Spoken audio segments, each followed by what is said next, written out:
નમસ્તે વિદ્યાર્થીઓ, ધોરણ 3 વિષય ગણિત ગમત. વિદ્યાર્થીઓ, આપણે ગણિતમાં સ્વાધ્યાય પોથીમાંથી પ્રકરણ 6 આપ લેની ગમત વિશે સમજૂતી મેળવી રહ્યા છે. અત્યાર સુધી આપણે બાદબાકીના વિવિધ દાખલાઓ વિશે સમજૂતી મેળવી. આજે આપણે કેટલાક વ્યવહારિક દાખલાઓ વિશે સમજૂતી મેળવીશું. તો તમે ધ્યાનથી એ દાખલા જોશો, સમજશો અને પછી જાતે ગણવા માટે પ્રયત્ન કરશો. તો ચાલો શરૂઆત કરીએ આજે વ્યવહારિક દાખલાઓની. વ્યવહારિક દાખલાઓમાં પ્રશ્ન 1 છે. હરેશ પાસે 785 રૂપિયા હતા. તેમાંથી તેણે 348 રૂપિયાના પુસ્તકો ખરીદ્યા. તો તેની પાસે કેટલા રૂપિયા બાકી રહ્યા? હવે સૌથી પહેલાં તમારે જ્યારે આવા દાખલા પૂછાય એટલે સમજવાનું છે કે શું કહેવા માંગે છે. તો અહીંયા સમજો કે હરેશ પાસે 785 રૂપિયા હતા, બરાબર છે, એટલે કે આટલા 785 હતા. હવે તેમાંથી તેણે 348 રૂપિયાના પુસ્તકો ખરીદ્યા. એટલે પુસ્તકો ખરીદે છે એટલે 348 રૂપિયા અમને શું કરવું પડે? દુકાનદારને આપવા પડે. તો દુકાનદારને જો 348 રૂપિયા આપી દે છે તો તેની પાસે કેટલા રૂપિયા બાકી રહ્યા? તો 785 રૂપિયા હતા, 348 રૂપિયાના પુસ્તકો ખરીદ્યા, તો હવે કેટલા બાકી? તો આપણે હવે એના માટે પદ મૂકીશું. શું મૂકીશું? ચલો જોઈએ. 785 રૂપિયા હતા, તો આપણે લખીશું 785 રૂપિયા હતા, ઓછા કેટલાના પુસ્તકો ખરીદ્યા? 348. તો અહીંયા લખીશું આપણે 348 રૂપિયાના પુસ્તકો. હવે બાદ બાકી કરીએ તો 8માંથી 5 બાદ, સોરી 5માંથી 8 બાદ કરવાના છે એટલે શું થશે? બાદ ન થાય એટલે આપણે બાજુમાંથી લઈશું દશક. એટલે 8ને આપણે ચેકી નાખીએ, 8ની ઉપર 8માંથી એક દશક લઈએ તો 7 વધશે, એટલે આપણે અહીંયા 7 લખી દઈએ. અહીંયા 15 થઈ જશે 5ની જગ્યાએ, એટલે 15 લખી દઈશું. હવે 15માંથી 8 જાય બાળકો એટલે કેટલા આવશે? તો 7. તો અહીંયા લખી દઈશું 7, બરાબર છે. ચલો 7માંથી 4 જાય તો 4, 5, 6 અને 7 એટલે 3 વધે છે, અને 7માંથી 3 જાય તો 4 એટલે કે 437. એટલે આપણે લખીશું તેથી હરેશ પાસે 437 રૂપિયા બાકી રહ્યા. આપણો જવાબ થઈ જશે. હવે જોઈએ બીજો દાખલો.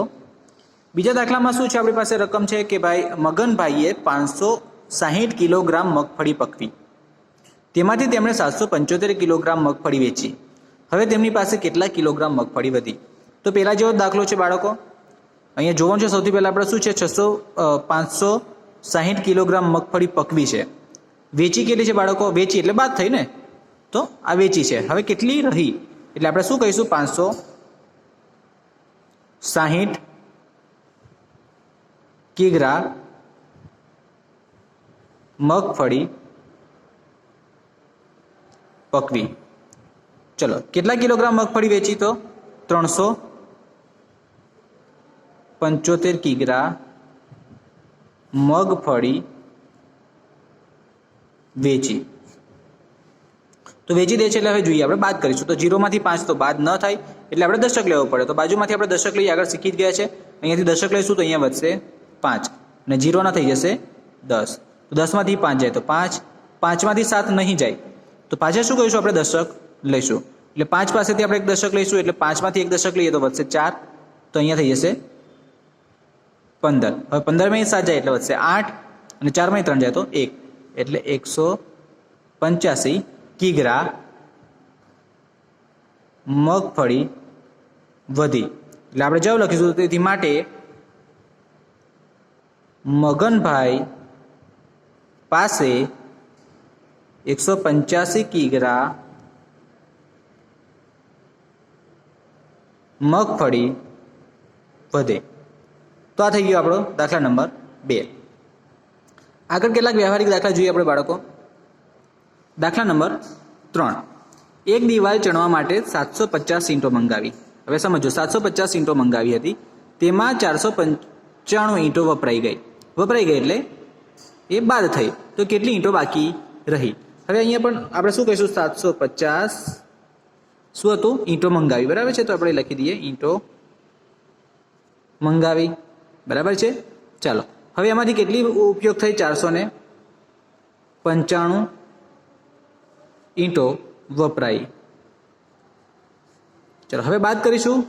0 માંથી 5 નહીં જાય એટલે આપણે દશક લઈશું. 0 માંથી 5 બાદ કરવા માટે આપણે 5 પાસેથી એક દશક લઈએ. તો 5 પાસેથી એક દશક લઈ લઈએ એટલે એની પાસે વધશે 4 અને 0 માંથી થઈ જશે 10. તો 10 માંથી 5 જાય તો 5. હવે 4 માંથી 9 એટલે 7. અહીંયા કરીએ આપણે 6. ચલો ઉપર થઈ જશે 14. 14 માંથી 9 જાય તો 9 જાય એટલે વિદ્યાર્થીઓ કેટલા વધશે? 9. તમને આગળ શીખવાડ્યું છે, ફરી એક વખત શીખવાડી દઉં છું. 9 પછી બોલવાનું ચાલુ કરીશું 14 સુધી. 9 થી 10, 11, 12, 13 અને 14 એટલે 5 વધશે. તો અહીંયા લખી દઈએ આપણે 5 અને 6 માંથી 4 જાય તો 2. અહીંયા ઈંટો. તો તેથી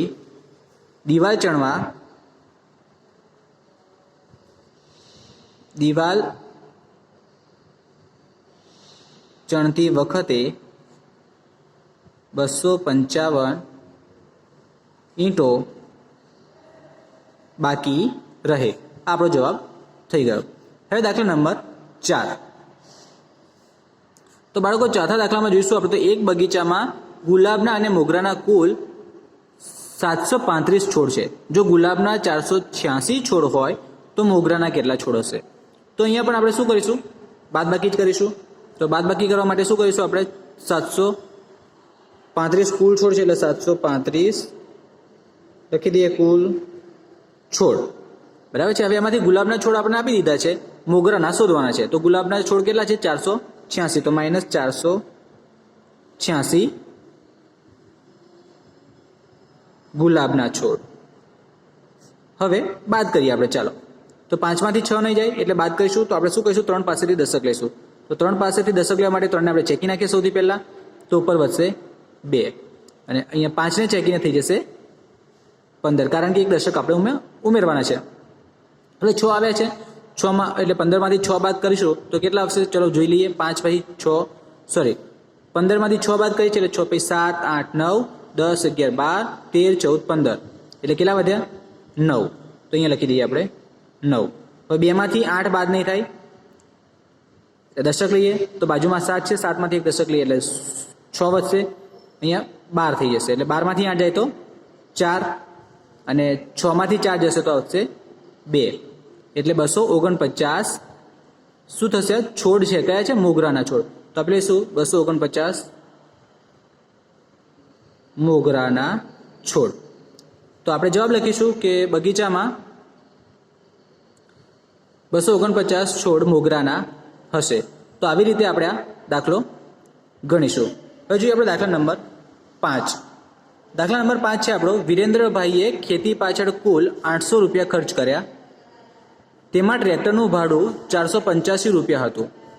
તો અન્ય ખર્ચ કેટલો થયો? હવે સમજી લેજો, આપણી પાસે 800 રૂપિયા ટોટલ ખર્ચ કર્યું છે, બરાબર છે, પણ ટ્રેક્ટરનું જે ભાડું છે એ 485 રૂપિયા હતું. તો અન્ય ખર્ચ કેટલો થયો આપણે શોધવાનું છે. તો આપણે બાદ કરીશું 800 ઓછા 485. 800 રૂપિયા શું હતું? કુલ ખર્ચ એટલે 800 રૂપિયા ખર્ચ, 485 રૂપિયા ટ્રેક્ટરનું ભાડું. ચાલો હવે બાદ કરીએ આપણે. 0 માંથી 5 નહીં જાય. 0 માંથી 5 ના જાય એટલે બાજુમાં આપણે દશક લઈએ, પણ એની પાસે પણ કશું નથી તો એની બાજુમાં દશક લઈએ. તો અહીંયાથી દશક લઈએ છીએ એટલે 8 માંથી આપણે એક દશક લઈએ તો અહીંયા 7. તો અહીંયા થઈ જશે 0 છે એટલે અહીંયા થઈ જશે 10. પણ આપણે તો લેવાના છે એકમના સ્થાન ઉપર.